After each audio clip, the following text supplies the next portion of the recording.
Hey everyone, this is The Golden Bird by the Brothers Grimm.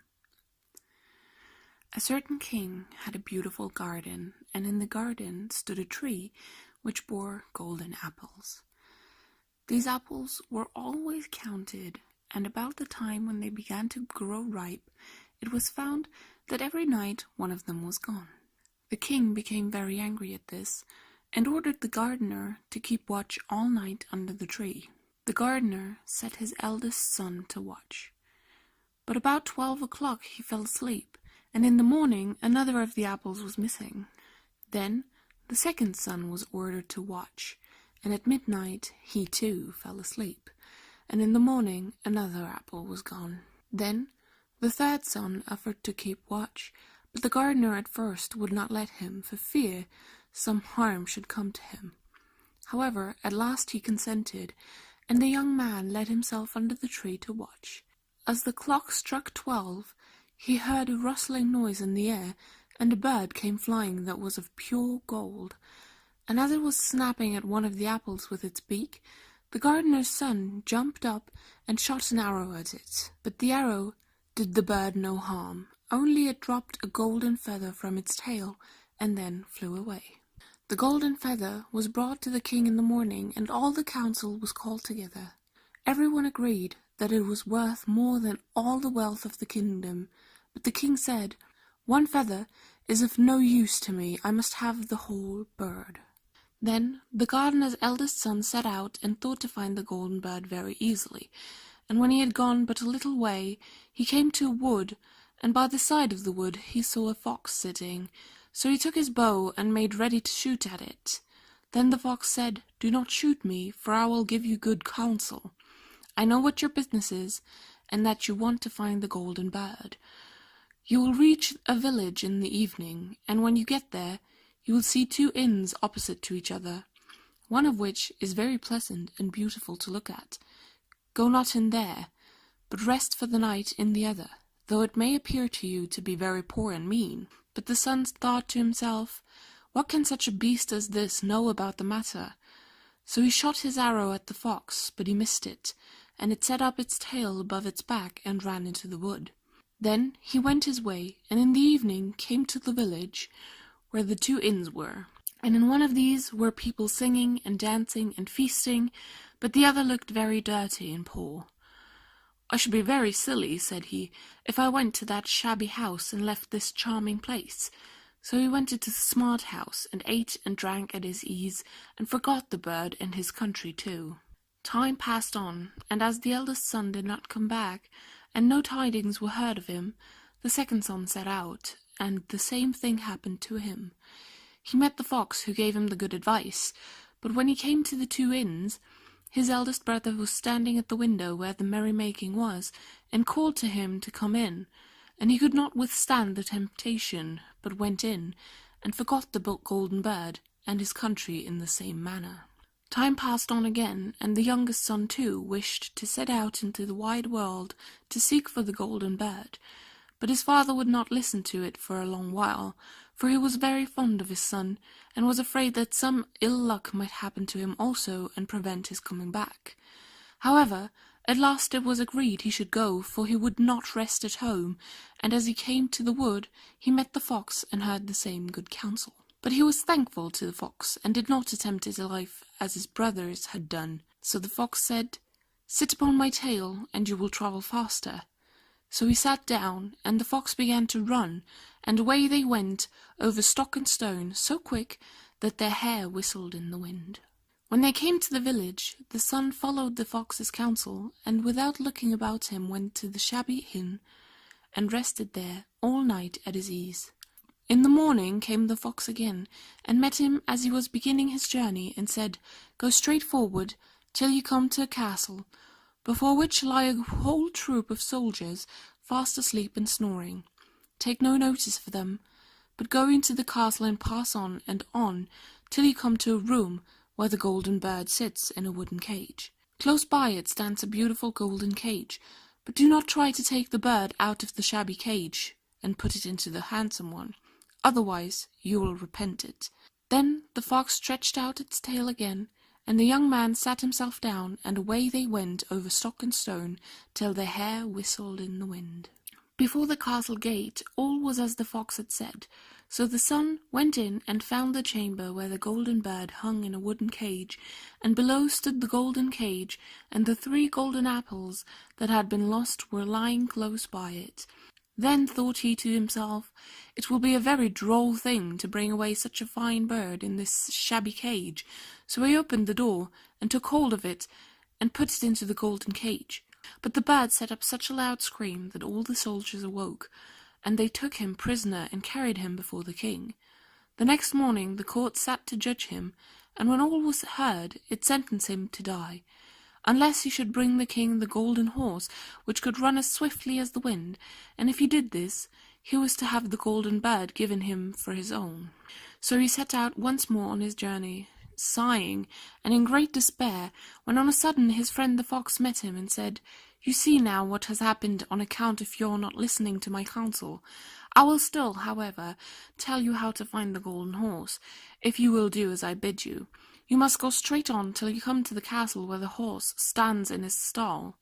By his side will lie the groom fast asleep and snoring. Take away the horse quietly, but be sure to put the old leathern saddle upon him, and not the golden one that is close by it." Then the son sat down on the fox's tail, and away they went over stock and stone, till their hair whistled in the wind. All went right, and the groom lay snoring with his hand upon the golden saddle. But when the son looked at the horse, he thought it a great pity to put the leathern saddle upon it. "I will give him the good one," he said. "I am sure he deserves it." As he took up the golden saddle, the groom awoke and cried out so loud that all the guards ran in and took him prisoner, and in the morning he was again brought before the court to be judged, and was sentenced to die. But it was agreed that if he could bring hither the beautiful princess, he should live, and have the bird and the horse given to him for his own. Then he went his way very sorrowful. But the old fox came and said, "Why did not you listen to me? If you had, you would have carried away both the bird and the horse. Yet will I once more give you counsel. Go straight on, and in the evening you will arrive at the castle. At 12 o'clock at night, the princess goes to the bathing house. Go up to her and give her a kiss, and she will let you lead her away. But take care you do not suffer her to go and take leave of her father and mother." Then the fox stretched out his tail, and so away they went over stock and stone till their hair whistled again. As they came to the castle, and all was as the fox had said, and at 12 o'clock the young man met the princess going to the bath, and gave her the kiss, and she agreed to run away with him, but begged with many tears that he would let her take leave of her father. At first he refused, but she wept still more and more, and fell at his feet, till at last he consented. But the moment she came to her father's house, the guards awoke, and he was taken prisoner again. Then he was brought before the king, and the king said, "You shall never have my daughter, unless in 8 days you dig away the hill that stops the view from my window." Now this hill was so big that the whole world could not take it away. And when he had worked for 7 days, and had done very little, the fox came and said, "Lie down and go to sleep. I will work for you." And in the morning he awoke, and the hill was gone. So he went merrily to the king, and told him that now that it was removed, he must give him the princess. Then the king was obliged to keep his word, and away went the young man and the princess. And the fox came and said to him, "We will have all 3, the princess, the horse, and the bird." "Ah," said the young man, "that would be a great thing, but how can you contrive it?" "If you will only listen," said the fox, "it can be done. When you come to the king and he asks for the beautiful princess, you must say, 'Here she is.' Then he will be very joyful, and you will mount the golden horse that they are to give you, and put your hand to take leave of them, but shake hands with the princess last. Then lift her quickly onto the horse behind you, clap your spurs to his side, and gallop away as fast as you can." All went right. Then the fox said, "When you come to the castle where the bird is, I will stay with the princess at the door, and you will ride in and speak to the king, and when he sees that it is the right horse, he will bring out the bird, but you must sit still and say that you want to look at it, to see whether it is the true golden bird, and when you get it into your hand, ride away." This too happened as the fox said. They carried off the bird, the princess mounted again, and they rode on to a great wood. Then the fox came and said, "Pray kill me, and cut off my head and my feet." But the young man refused to do it, so the fox said, "I will at any rate give you good counsel. Beware of two things. Ransom no one from the gallows, and sit down by the side of no river." Then away he went. Well, thought the young man, it is no hard matter to keep that advice. He rode on with the princess till at last he came to the village where he had left his two brothers, and there he heard a great noise and uproar. When he asked what was the matter, the people said, "Two men are going to be hanged." As he came nearer, he saw that the two men were his brothers, who have turned robbers, so he said, "Cannot they in any way be saved?" But the people said no, unless he would bestow all his money upon the rascals and buy their liberty. Then he did not stay to think about the matter, but paid what was asked, and his brothers were given up, and went on with him towards their home. And as they came to the wood where the fox first met them, it was so cool and pleasant that the two brothers said, "Let us sit down by the side of the river, and rest a while to eat and drink." So he said yes, and forgot the fox's counsel, and sat down on the side of the river, and while he suspected nothing, they came behind, and threw him down the bank, and took the princess, the horse, and the bird, and went home to the king their master, and said, "All this have we won by our labour." Then there was a great rejoicing made, but the horse would not eat, the bird would not sing, and the princess wept. The youngest son fell to the bottom of the river's bed. Luckily it was nearly dry, but his bones were almost broken, and the bank was so deep that he could find no way to get out. Then the old fox came once more and scolded him for not following his advice. Otherwise no evil would have befallen him. "Yet," said he, "I cannot leave you here, so lay hold of my tail and hold fast." Then he pulled him out of the river and said to him as he got upon the bank, "Your brothers have set watch to kill you if they find you in the kingdom." So he dressed himself as a poor man and came secretly to the king's court, and was scarcely within the doors when the horse began to eat and the bird to sing, and the princess left off weeping.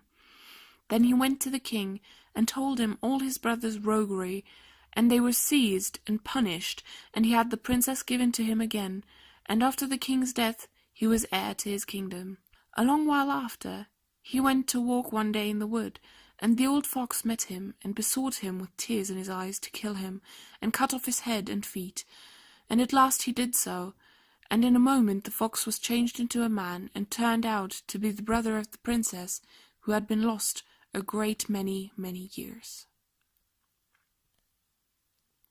That was The Golden Bird. If you liked this, then please consider giving me a thumbs up. If you want to see more of me, then please subscribe to my channel. You can also watch the playlist of last month's veg, and I will see you again next Tuesday. Bye!